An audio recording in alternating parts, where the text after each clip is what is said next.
Hej på er där ute och välkomna till våran kanal.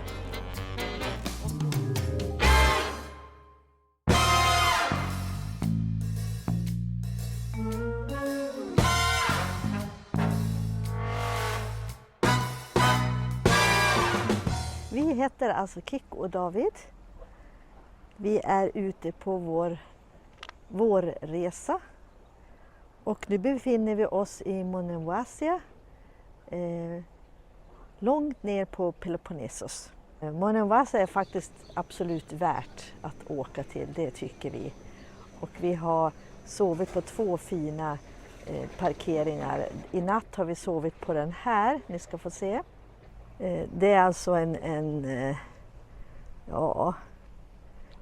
har nog använts för större båtar, alltså en hamn förut. Nu ligger den lilla båthamnen bredvid.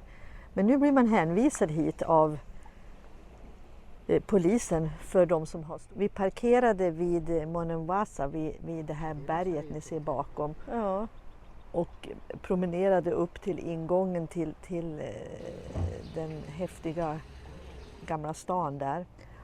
Och vi har varit här en natt till och bara tagit det lugnt. Och nu har vi bestämt att vi åker söderut. Oj. Så vill ni hänga med, gör det. Man kan inte komma mycket närmare vattnet. Alltså. Nej, nu var vi nära vattnet.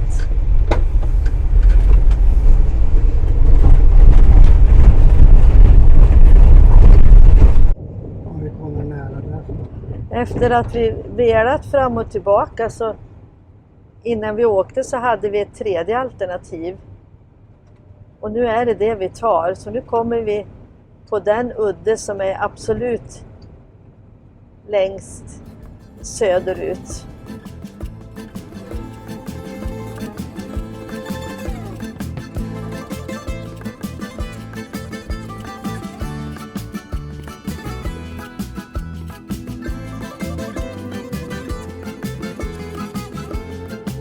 Det är inte någon stor väg, men den är ju ganska fin ändå. Hur vägarna ser ut, det vet man aldrig. Alltså, man tittar på kartan och man tycker man förstår och kan se ungefär vilken storlek det är och vilken, hur körbar den är. Men alltså, nej. Det blir aldrig som vi har tänkt. Och folk bor det överallt. Det är hus överallt. Även om vi förstår att många som vi ser är små hotell eller rooms eller resorts. Men absolut att det är bofasta också här.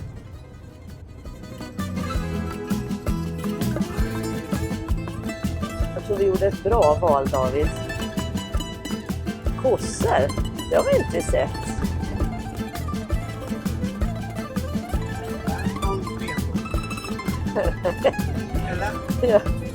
Ja, faktiskt så. Jag tror att stränderna är lite sämre här. Det läste jag att det är mycket såna här stenstränder. Det är inte sandstränder på den här sidan.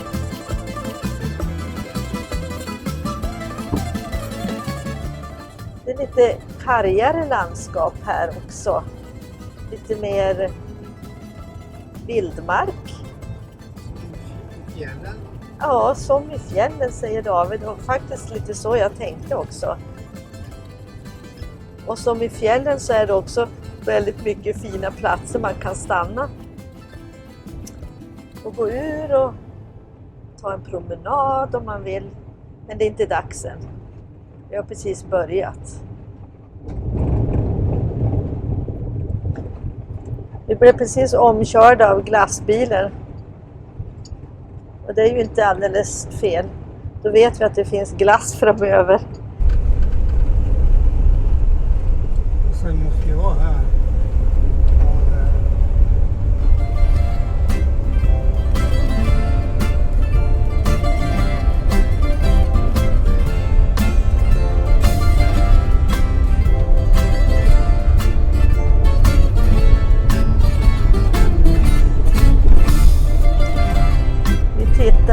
förtvivlat efter någon vattenkran eller källa. Det brukar vara gott om sådana. Men vi har inte sett något än. Och då brukar det vara fräscht och gott vatten. När man är lite högre upp, för vi har klättrat nu en stund.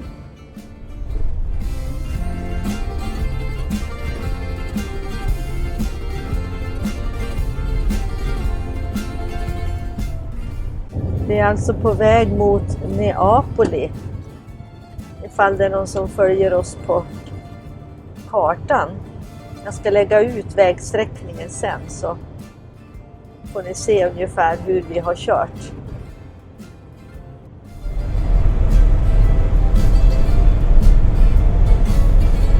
Alltså jag blir jätteförvånad. Jag trodde inte det skulle vara så bra väg här. Nej, men det gör ju inte. Nej, det gör ingenting. Vi älskar att blanda. Ja, vi skulle nog inte ha sagt det där att vi älskar att blanda olika sorters vägar, för att ja, som så många gånger annars så det är klart att GPSen har en alldeles egen väg.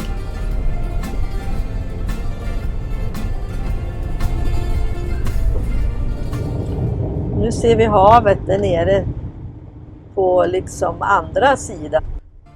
Ja, ni ska få se vad vi kom på för väg. Det är inget att rekommendera för er som kanske kör husbil. Åker man en vanlig bil, en mindre bil, no problems. Men kolla ska ni få se. Vi vet inte riktigt om vi är på rätt väg nu, men GPSen säger det här, så vi får väl se. Det blir en väldigt liten väg igen.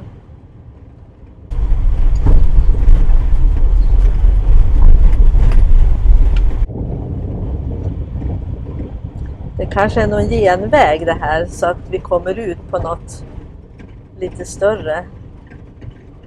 Det visar sig väl. Men en gång förut när vi åkte en sån här väg, då tog den slut. Alltså jag låter verkligen mycket mer positiv än jag kände mig just här.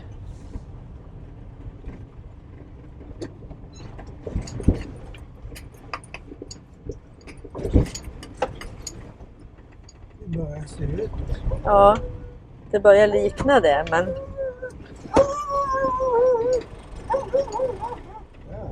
Ja, men vi kommer upp i bergen, vet du, tror jag. Vi får se, det kanske blir något här. Ja, det var då en liten genväg. Här nere så ser vi ju vattnet på andra sidan. Och nu är vi på väg ut, lite längre ut på udden, men måste ta oss över bergen. Sväng vänster. Nej, det fortsätter. Enligt min karta, det där är inget. Är du säker? Frågar David. Ja, det är jag. Men inte helt säker.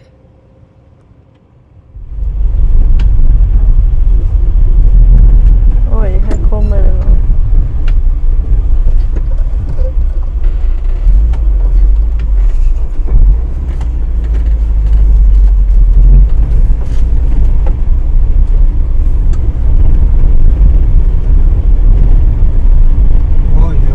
Jag undrar om han undrar vad vi gjorde här, ja. Ja.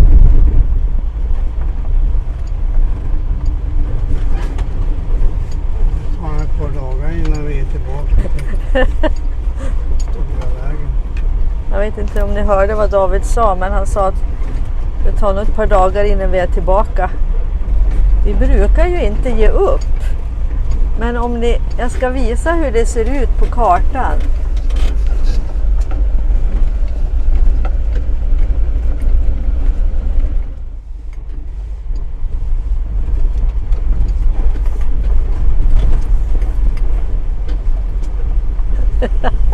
Men alltså, och så känner man ju att man vill ju inte vända riktigt heller, men vi skulle haft någonstans, om det gick att stanna så ska vi titta på om vi kommer ut på någon större väg.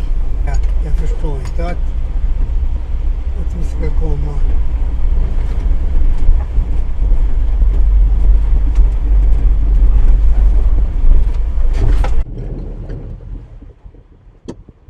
Och här ska man kunna välja om vi, jag ska se. Om 800 meter, sväng Ja, titta här, vänster på väg. vi kommer in. Så här ser vägen ut nu. Så att vi har stannat i en korsning och funderar lite. Men vi ska fortsätta en bit till. Vi ser vad som händer.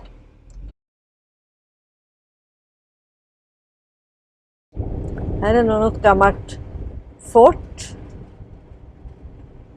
Eftersom vi är långt ut mot havet. Ja, och så börjar klättringen igen uppför ett nytt berg.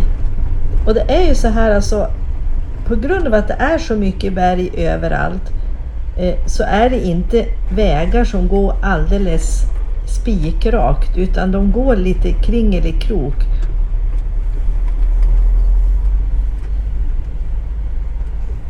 Att det kommer ut med... Ja, men nu är det asfalterad väg, David. Ja, jag inte klaga. Nej, nu får du inte klaga här. Ja, så här kan våra äventyr faktiskt se ut. Det är nästan alltid så. Förr eller senare så.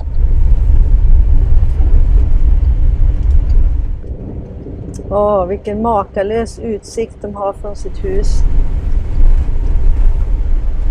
Ni vet när man har kört en sån där väg och så kommer man ut på det här, då känns det ju som motorväg nästan. Eller hur, David?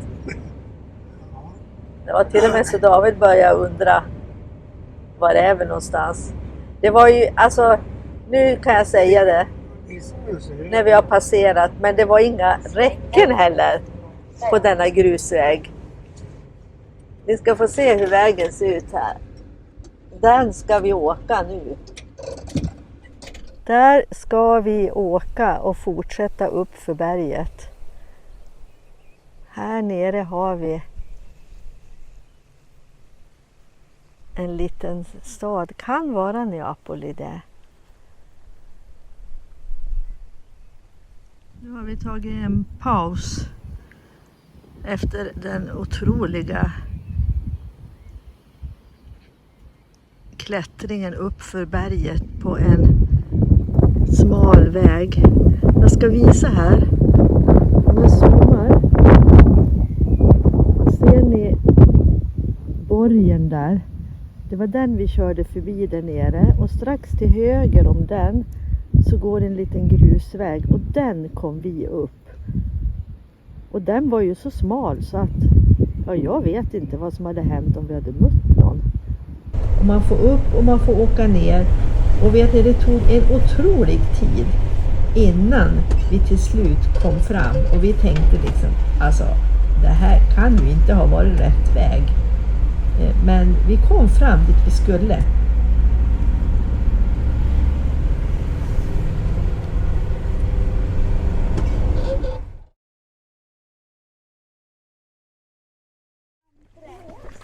Kan vi inte få körkort? Nu ska vi gå på tur i en sån här stalakitgrotta. Och guiden gjorde David väldigt glad. Och såg frågande ut. Att han var över 65. Castaniagrottan som har fått namnet efter den lilla byn som ligger strax intill har inte varit känd så det är jättelänge. Det var så här att 1910 så var det en herde som hette Kostas och som var ute på sina marker. Och så upptäckte han ett litet hål i marken där bina flög in och ut. Och han ville utforska det här. Så han började hacka upp det här hålet för att se vad var det som gjorde att de flög in och ut här. Och då upptäckte han en enormt stor grotta. Men vet ni, han höll det här lite hemligt. Han själv var där inne och vi kunde se och guiden visade oss platsen där han brukade sitta och tända en eld. För det var fortfarande svart med sot. Där brukade Kostas sitta. Men 1958 så anförtroddes den här grottan till den här byn. Och så började man då att visa grottan för allmänheten och för turister. Och den är känd för sina fantastiska fantastiska stalaktiter och stalagmiter. Och längden på grottan är ungefär 500 meter, den del som vi får se. Men själva ytan som den täcker är 1500 kvadratmeter. Den anses också vara en av Europas finaste grottor.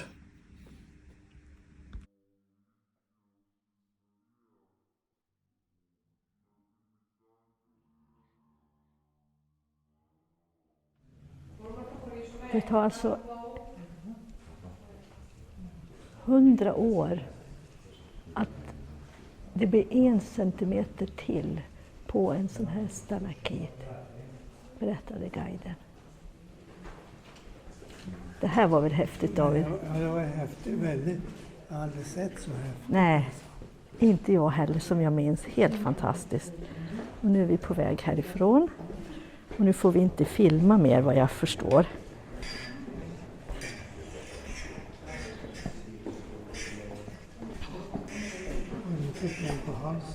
Ja, jag har också fått en. Nu fick jag en. Tog det 100 år? Ja, ja. Det är farmaren som hittade det här under sin mark. Ja. En fantastisk upplevelse och jättesynd att man inte får filma, men jag förstår ju det i alla fall. Så är det. Σήμερα δεν ξέρω τι δουλεύει. Υπάρχει ένα αρχαιολογικό μουσείο στην Νεάπολη. Här är förstås en liten butik och ja, lite kafeteria kanske. Nu ska vi betala för oss. Ja, vad säger vi om dagens utflykt? Kan vi rekommendera det här? Det kan man absolut göra. Det var kanske inte man kommer ihåg riktigt det man sett förut, men det var väldigt mycket. Ja. Väldigt tätt liksom, överallt var det. Fantastiskt vackert. Droppgrejer. Det kliar ju i fingrarna. Stalaktitter eller Ja. stalaktitter och så heter de något annat. Ja. Vad är det andra? Är det någon som kan tala om det för oss? Nej, men hon pratar om båda två. Ja, det är de som kommer uppifrån och de som kommer nerifrån. Ja, de Bildas uppifrån och nerifrån. Ja. Nej, det var ett häftigt ställe. Vi får se när vi lämnar här nu hur det ser ut. Ja, men det var värt ett besök. Tack för det. Kul att vi hittade det. Och jag hittade det faktiskt på Park for Night. Så det var bra. Nu ska vi planera vidare för att se vad det blir. Första sträckan blir samma väg som vi kom, men sen så svänger vi ner mot Neapoli och en mycket finare väg, och förmodar att det är den vägen som de bussar och så vidare som brukar köra åker. En jättefin väg, och vi fortsatte ju att leta efter vårt vatten. Jag tror att vi har en vattentapp här framme. Jag ser att det är en bil som stannar där också. Nej, det var sopor, men där, längre fram där ser du. Mm. Kanske är här man ska stanna. Eller finns det längre bort?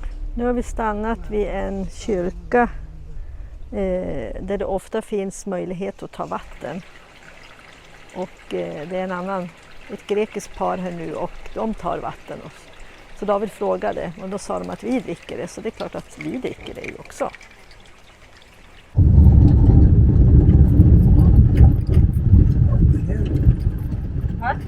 Det är lite pampigt. Ja.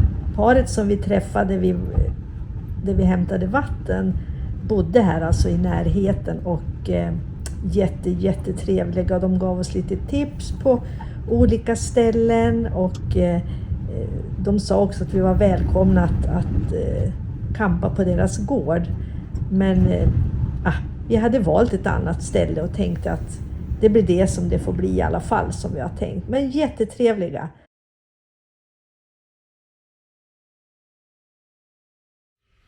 Ja, hej på er igen. Idag är det ett gråmulet väder. Och vi har sovit här en natt. Och nu ska vi åka vidare. Vi ser att det kommer bli lite sämre väder framöver. Så att det regnar också i bergen, ser jag. Jag sitter bara och funderar lite grann på det här med allt man vill se.